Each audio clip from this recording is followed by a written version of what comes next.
Katembo Mateso Edgar, bonjour. Bonjour, merci. Nous vous recevons en exclusivité pour nous parler de la situation sécuritaire et surtout analyser sur les retraits de l'AFC M23 à Uvira. Et comment vous analysez le retrait que l'AFC M23 a annoncé depuis hier sous pression justement de Washington pour nos respects, donc des accords signés à Washington?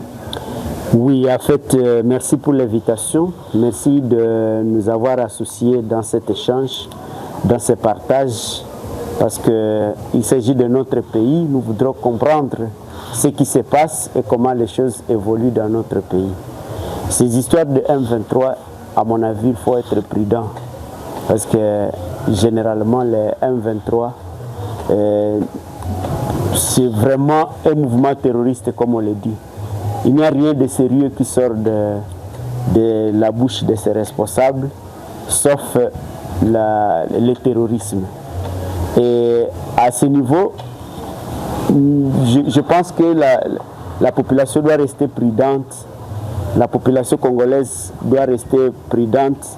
Il faut éviter que l'on se donne des cauchemars en croyant que ce que le colonel Nangaa et sa suite ont dit, et croyant que cela pourrait être effectif ou vrai.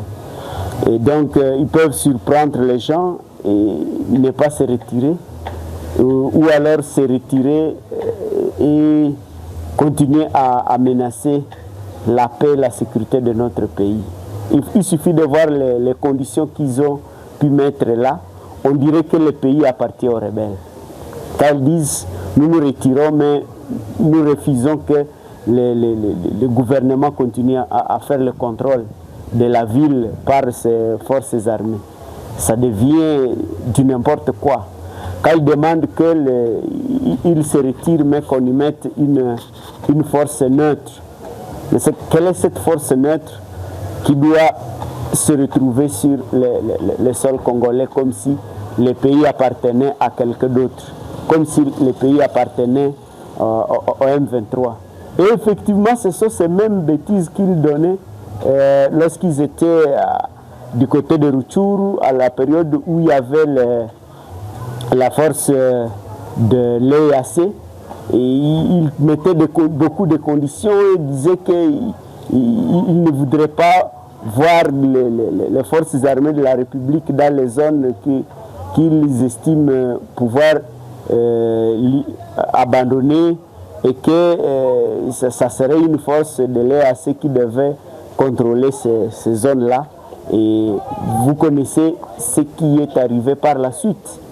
Et aujourd'hui, ils peuvent dire, bon, nous nous retirons de Uvira. Peut-être ils diront aussi qu'ils se retirent de notre coin.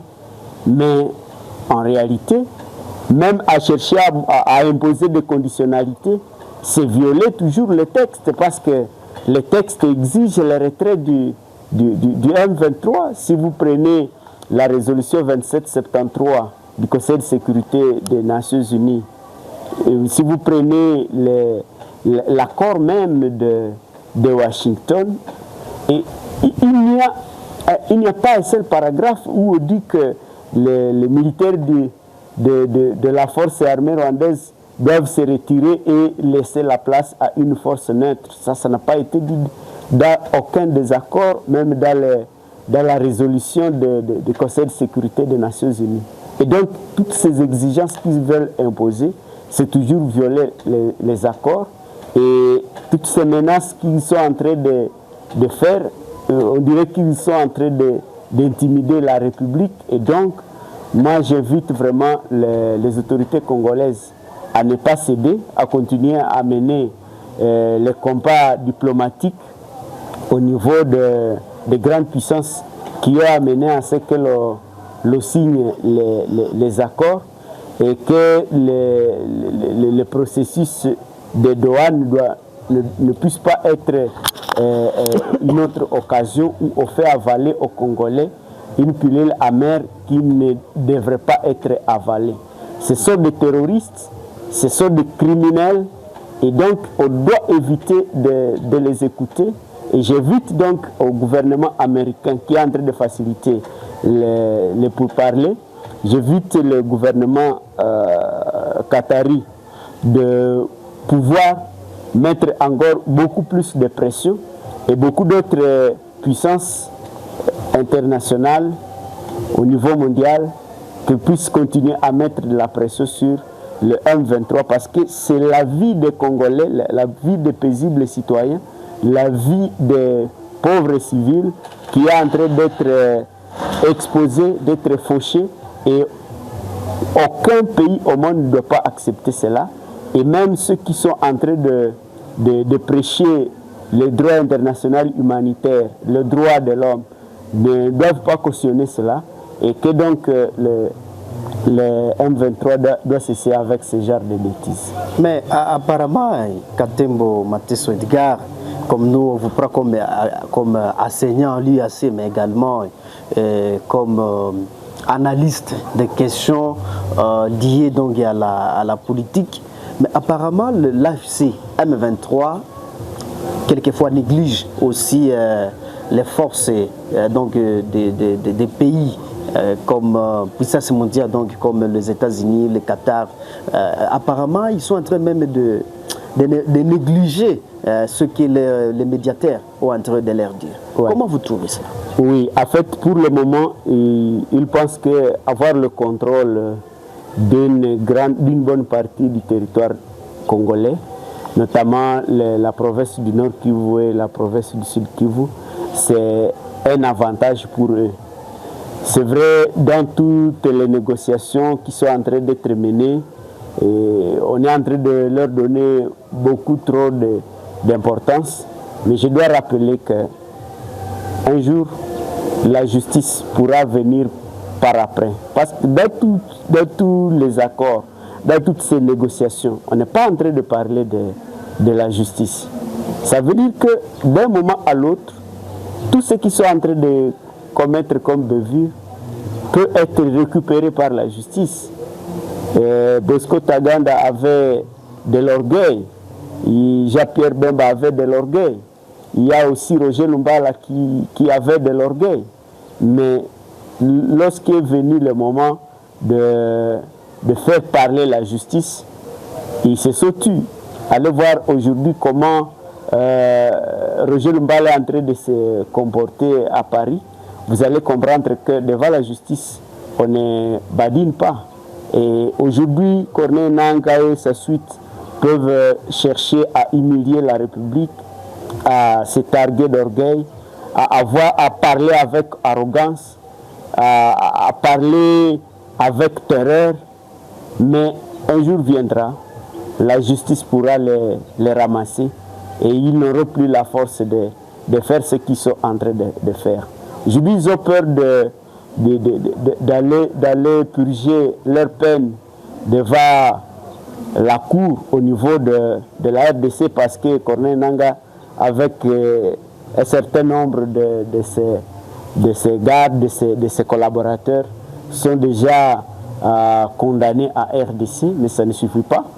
Et des condamnations pourraient encore surgir des autres tribunaux au niveau international. Et que donc, tout cet orgueil qu'ils sont en train de présenter aujourd'hui, nous acceptons que nous sommes humiliés aujourd'hui par eux, mais ce n'est qu'une humiliation éphémère qui va passer et tout cet orgueil va finir. Alors, à ce stade, que faire le gouvernement congolais peut faire quoi à ce stade où l'M23 va, on ne sait pas si en tout cas il va se retirer à Uvira? À court terme, il faut beaucoup plus appuyer sur des accélérateurs de la diplomatie. Et puis comme cela a été fait parce que c'est la diplomatie qui a joué, et il faut beaucoup appuyer sur cela. Et il faut susciter les grandes puissances à faire encore des sanctions contre le Rwanda et contre les responsables du M23. Et à moyen terme, il faut encore beaucoup plus focaliser l'attention sur la réforme de l'armée et le renforcement des capacités de notre armée.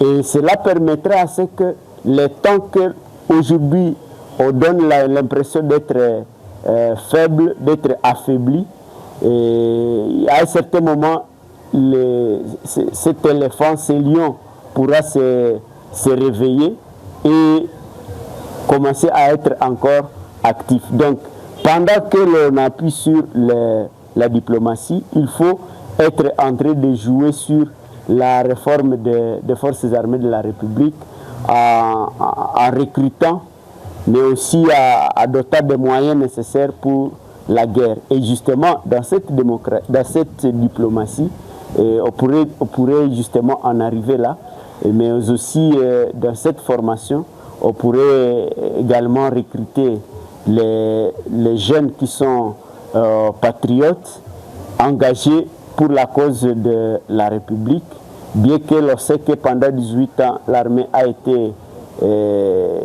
dénaturée, déconstruite, déstabilisée, mais nous sommes assurés que petit à petit, les Congolais sont en train de prendre conscience et ils vont pouvoir renforcer leur armée pour qu'elle soit à même de faire face à toutes ces velléités. Mais je pense que si Corneille Nank, avec sa suite, avait le cœur humain et un degré de compréhension de la nature humaine, il comprendrait qu'ils sont en train de faire souffrir inutilement les pauvres paysans, la population qui n'a rien à voir avec leurs revendications, et que tous ceux qui sont en train de vouloir présenter comme revendication, ils devraient définir un autre cadre et non les chars de bataille, parce que là, ils sont en train de faire souffrir inutilement la population, et ils devraient se retirer non seulement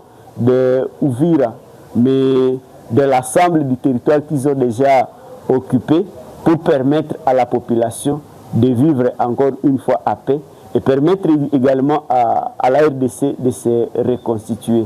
Et c'est là, s'ils ont des choses qu'ils veulent réclamer, qu'ils veulent solliciter auprès du gouvernement, ils n'ont qu'à définir un autre cadre et non continuer à faire souffrir inutilement la population.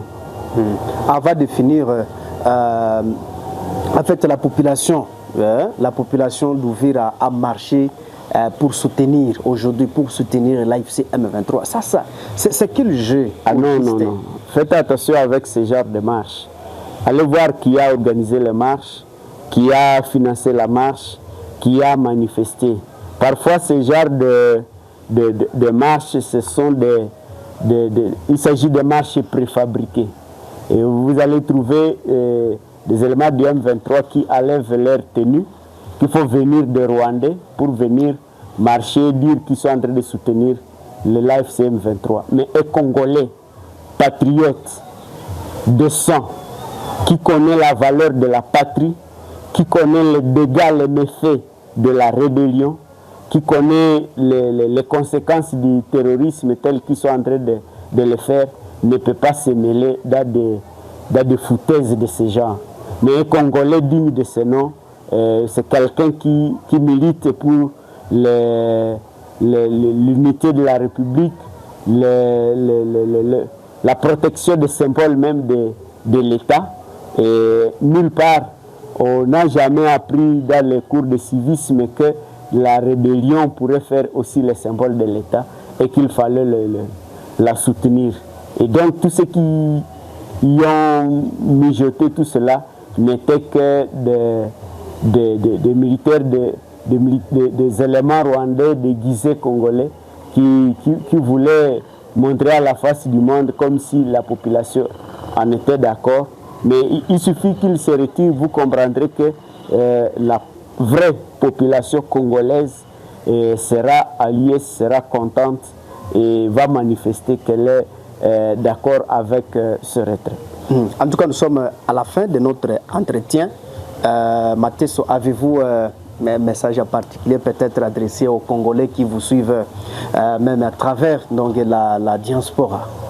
Oui, en fait, aux Congolais de sang, aux Congolais patriotes, je nous invite de continuer à nous mobiliser pour la patrie et non contre la patrie. Aux autorités congolaises, je leur demande de ne pas lâcher prise. La situation que nous sommes en train de traverser est arrivée, mais ce qui nous attend par la suite est plus important que ce que nous avons subi. Et donc, il est temps de se réorganiser, de réorganiser la diplomatie et de rester cohérent, de réorganiser l'armée et de lui doter des moyens nécessaires, et à toutes les grandes puissances de ne pas continuer à écouter la foutaise et le mensonge des agresseurs, mais plutôt de se ranger du côté de cette population qui a longtemps souffert et qui a vécu plus de 30 ans de guerre et qui a besoin aussi de la paix. Donc il est temps de reconstruire notre pays, de rebâtir notre paix et de redémarrer comme les autres nations du monde, parce que ce que nous sommes en train de subir, nous ne les méritons pas. Nous sommes des citoyens comme les autres et que donc nous devons reconstruire notre pays, nous devons marcher pour la pacification. Et tous ceux qui sont en train de nous faire la guerre, je les invite à avoir un cœur de chair, un cœur d'homme, un cœur humain, pour qu'ils comprennent qu'ils sont en train de faire souffrir inutilement la population congolaise et que, à leur tour, eux ne devraient pas aussi accepter qu'on leur fasse ce qu'ils sont en train de faire. Et donc, avant de poser les actions qu'ils sont en train de poser, qu'ils essayent de se replacer du côté de la victime, parce que personne au monde ne peut accepter ce que nous sommes en train de subir aujourd'hui. En tout cas, Mathès, nous vous disons sincèrement merci, surtout d'avoir accepté volontairement notre invitation. À moi aussi de vous remercier. Chers internautes, vous nous avez suivis avec